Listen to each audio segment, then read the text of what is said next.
Hello traders and smart investors. आज के इस वीडियो में हम बात करने वाले हैं ऑटो सेक्टर के बारे में। हम समझेंगे कि ऑटो सेक्टर के स्टॉक्स पर क्या ज़्यादा इफेक्ट डालता है, कैसे हमें ऑटो सेक्टर को एनालाइज करना है। तो ये ऑटो सेक्टर को एनालाइज करने का पार्ट 1 होने वाला है वीडियो का, क्योंकि ऑटो सेक्टर को एनालाइज करने के लिए हमें बहुत सारी चीज़ें देखनी पड़ती हैं। तो कुछ पार्ट मैं इस वीडियो में कवर करूँगा एंड जो उसका अगला हिस्सा है वो सेकंड पार्ट में कवर करूँगा। तो चलिए शुरू करते हैं। और अभी तक अगर आपने हमारे चैनल को सब्सक्राइब नहीं किया है तो चैनल को ज़रूर सब्सक्राइब करें एंड वीडियो को लाइक कर दें, क्योंकि उससे हमें मोटिवेशन मिलता है ताकि हम ऐसी बहुत ज़्यादा रिसर्च बेस्ड वीडियोस आपके लिए लाते रहें और आपकी वेल्थ क्रिएशन की जर्नी में कंट्रीब्यूट करें एंड आपको नॉलेजेबल बनाएं। तो चलिए शुरू करते हैं। तो ऑटो सेक्टर में हमें सबसे पहले समझना होगा कि ओवरऑल इकोसिस्टम क्या होता है और असेंबली लाइन क्या होती है। तो ऑटो सेक्टर में अगर हम देखें तो अगर यहाँ पर अगर हम जब भी ऑटो सेक्टर की बात करते हैं तो हमारे दिमाग में आता है कार्स, ट्रक्स, बाइक्स, है ना, ऑटो रिक्शाज। तो ये सारी चीज़ें जो हैं वो ऑटो सेक्टर से रिलेटेड हैं।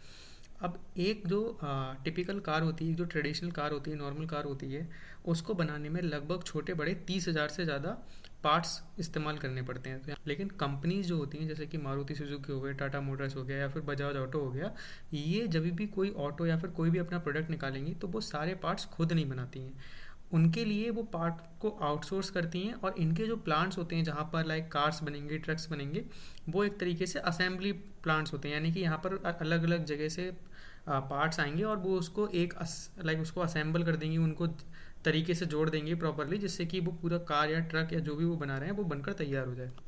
तो ये पार्ट कहाँ से आते हैं? ये पार्ट आते हैं अलग वेंडर्स से, जो कि अलग छोटी बड़ी कंपनीज होती हैं एंड इनको बोलते हैं OEM। OEM का मतलब होता है original equipment manufacturers. And auto companies हज़ारों आउटसाइड वेंडर यानी कि एक्सटर्नल वेंडर्स से वो पार्ट्स खरीदती हैं और उस सप्लाई को मैनेज करना ही असली गेम है। उस सप्लाई को मेंटेन करना और पार्ट्स को प्रॉपरली मैनेज करना। एंड अभी हम समझेंगे कि इंडिया में ऑटो इकोसिस्टम का और ऑटो सेक्टर का कितना स्कोप है, कितना मैसिव ग्रोथ रनवे और कितनी मैसिव ग्रोथ अपॉर्चुनिटी यहाँ पर अवेलेबल है। तो अभी अगर हम देखें तो अभी पूरे ग्लोब में, पूरी दुनिया में इंडिया जो है तीसरा सबसे बड़ा ऑटो मैन्युफैक्चरिंग कंट्री है। यानी कि हम तीसरे नंबर पे आते हैं। हमने जापान को पीछे छोड़ दिया है। अब हमसे आगे केवल 3 देश हैं, है ना, और उसमें चाइना ऑब्वियसली है हमसे आगे। एंड जो इंडिया में जितने भी व्हीकल्स बनते हैं, लाइक चाहे वो ऑटो हो, कार हो, ट्रक्स हो, बाइक्स हो, तो उनमें जो सबसे ज़्यादा जो नंबर ऑफ व्हीकल्स बनते हैं वो होते हैं 2 व्हीलर व्हीकल्स। एंड यहाँ पर एक इंटरेस्टिंग फैक्ट जो मुझे इस वीडियो की रिसर्च करते हुए मिला वो ये है कि जब भी इंडिया में अच्छा मानसून होता है, मतलब अच्छी बारिश होती है, तो इंडस्ट्री एक्सपेक्ट करती है कि वहाँ पर 2 व्हीलर जो व्हीकल्स हैं, जो बाइक्स हैं, उनकी सेल ज़्यादा होगी और उसको खरीदेंगे लोग ज़्यादा, क्योंकि ऐसा हमें प्रीवियस ईयर्स में देखने को मिला है, ऐसा ट्रेंड। वहीं अगर हम बात करें तो यहाँ पर एक और इंटरेस्टिंग हमें चीज़ देखने को मिलती है, car penetration gap. Car penetration gap का क्या मतलब है?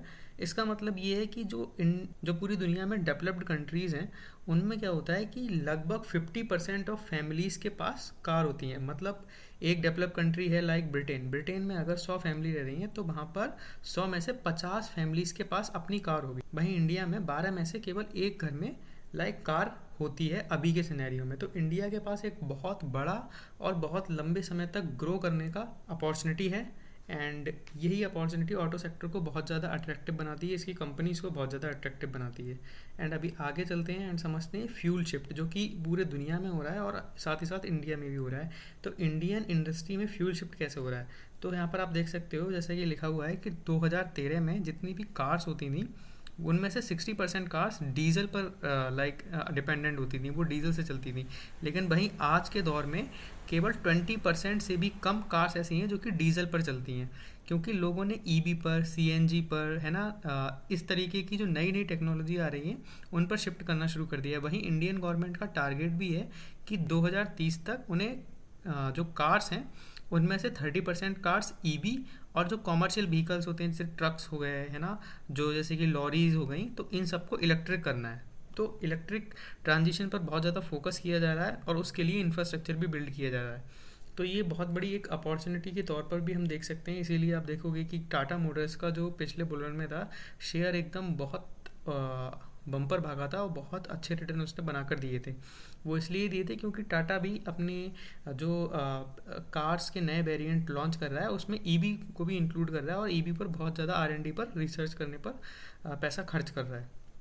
एंड आगे अगर हम चलेंगे और समझेंगे कि यहाँ पर इन्वेंट्री ट्रैप क्या होता है, तो इन्वेंट्री ट्रैप में हमें समझना होगा कि हर महीने ऑटो कंपनीज अपना मंथली वॉल्यूम डेटा निकालती हैं, है ना। अब वहाँ पर कुछ तरीके के डेटा होते हैं। पहला होता है प्रोडक्शन वॉल्यूम। प्रोडक्शन वॉल्यूम का मतलब है कि कितनी गाड़ियाँ उन्होंने बनाई। वहीं होता है सेल्स वॉल्यूम, कि उन गाड़ियाँ जो उन्होंने बनाई उनमें से कितनी गाड़ियाँ एक्चुअल में बिकी, है ना। तो लाइक अगर जो सेल्स वॉल्यूम है वो प्रोडक्शन वॉल्यूम से कम रहा तो इसका मतलब क्या है कि इन्वेंट्री में गाड़ियाँ बच गई, यानी कि गाड़ियाँ बिक नहीं रही हैं। जो सेल्स है वो डाउन हो गई है, डिमांड जो है मार्केट में नहीं है। अब डिमांड नहीं होगी तो क्या होगा, प्राइस नीचे जाएगा स्टॉक का और वहाँ पर हमें स्टॉक प्राइस में अफेक्ट देखने को मिलेगा। वहीं अगर सेल्स वॉल्यूम प्रोडक्शन वॉल्यूम से ज़्यादा है, यानी कि डिमांड बहुत ज़्यादा हो गई है, जो प्रोडक्शन में गाड़ियाँ हैं, इन्वेंट्री में गाड़ियाँ हैं वो तो सारी बिक गई हैं और एडवांस में बुकिंग भी आने लगी है, तो वो भी भाई ये बहुत अच्छा साइन होता है, एक पॉजिटिव साइन होता है। पर इसको भी बहुत लंबे समय तक सस्टेन नहीं किया जा सकता, क्योंकि जो चीज़ आपने बनाई नहीं है, जो गाड़ियाँ आपने बनाई नहीं है, वो आप डिलीवर कैसे करोगे।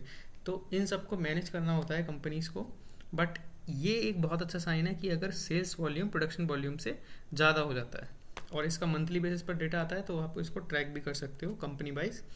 अब यहाँ पर जो इम्पॉर्टेंट चीज़ है वो है सेल्स वॉल्यूम और रेवेन्यू। तो सेल्स वॉल्यूम, तो बेसिकली सेल्स वॉल्यूम क्या होता है कि अगर सेल्स वॉल्यूम बढ़ रहा है इसका मतलब है कि रेगुलरली कंसिस्टेंटली डिमांड बढ़ रही है मार्केट में गाड़ियों की और वहाँ पर इन्वेंट्री बिल्डअप नहीं हो रही है, वहाँ पर एडवांस बुकिंग हो रही है। लेकिन अगर सेल्स वॉल्यूम घट रहा है तो इसका मतलब वही होता है कि यहाँ पर इन्वेंट्री बिल्डअप हो रही है, यानी कि कंपनी ने गाड़ी बनाकर, जो भी उसका प्रोडक्ट है, ट्रक बनाकर इन्वेंट्री में खड़ा हुआ रखा है लेकिन वो बिक नहीं रहा है। तो यही मतलब होता है सेल्स वॉल्यूम का। एंड रेवेन्यू का आपको पता है, जो टोटल गाड़ियाँ बिकेंगी उससे जो भी रेवेन्यू जनरेट होगा वो रेवेन्यू होता है, जैसे कि सारी कंपनीज में होता है। तो अभी हम आगे चलते हैं एंड समझते हैं कि प्रोडक्ट मिक्स का क्या खेल है। प्रोडक्ट मिक्स बेसिकली आपने देखा होगा कि पिछले कुछ सालों से लोगों ने जो ऑडी हो गया, BMW हो गया, इस तरह की कार्स को ख़रीदना शुरू कर दिया है। एंड जो मिडिल क्लास है, इंडिया की मिडिल क्लास है, उसके भी एस्पिरेशन है कि उसके पास भी ऑडी BMW जैसी कार्स हो।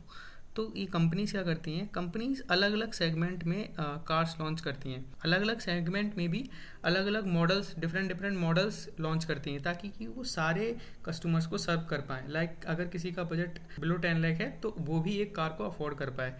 वहीं इसमें जो मार्जिन का रूल होता है वो ये होता है कि जो एंट्री लेवल की गाड़ियाँ होती हैं उनमें मार्जिन कम होता है। वहीं जो प्रीमियम एसयूवीज होती हैं, लाइक ऑडी हो गया, मर्सिडीज़ हो गया, इस तरह की गाड़ियों में के जो टॉप वेरिएंट होते हैं वहाँ पर मार्जिन बहुत ज़्यादा हाई होता है। तो वैसे ही जो कंपनी की स्ट्रेटजी होती है वो भी इस तरीके की होती है कि जैसे अगर आप मारुति की ऑल्टो चला रहे हो तो वो चाहेगी मारुति कि आप ग्रैंड विटारा खरीदो या फिर स्विफ्ट डिज़ायर खरीदो, यानी कि मारुति की जो ऑल्टो है उससे अपग्रेड करो और उसके प्रीमियम सेगमेंट में आने की कोशिश करो। तो ये इनकी मार्केट स्ट्रेटजी होती है जिससे कि उनको ज़्यादा मार्जिन बने। ज़्यादा मार्जिन बनेगा तो ज़्यादा प्रॉफिट होगा, ज़्यादा प्रॉफिट होगा तो उससे स्टॉक प्राइस अप्रिशिएट होगा और स्टॉक मार्केट में हमें रिटर्न बनते हुए दिखेंगे। तो ये पूरा लाइक एक तरह से पार्ट 1 था इस ऑटो सेक्टर को समझने का कि ऑटो सेक्टर में कैसे कैसे चीज़ें काम करती हैं, क्या क्या इंपॉर्टेंट मैट्रिसेस होती हैं जिनको हमें ट्रैक करना चाहिए एंड हमें कैसे समझना चाहिए ऑटो सेक्टर को, एंड क्या ग्रोथ एंड वेल्थ क्रिएशन की अपॉर्चुनिटी है ऑटो सेक्टर में। एंड इसका सेकंड पार्ट मैं लेकर आऊँगा जो कि बहुत इंपॉर्टेंट होगा, तो उसको हम समझेंगे। एंड इसमें हमने समराइज में कर देता हूँ कि हमने इसमें क्या समझा। हमने इसमें सेल्स वॉल्यूम समझा, हमने इसमें रेवेन्यू रियलाइजेशन समझा, and debt to equity ratio कैसे चेक करना है ये तो मैं अपनी प्रीवियस वीडियोज़ में बता चुका हूँ, उसका लिंक मैं डिस्क्रिप्शन में दे दूँगा। अगर आपको हमारा कंटेंट पसंद आ रहा हो तो वीडियो को लाइक कर दें, चैनल को सब्सक्राइब कर लें। Thank you.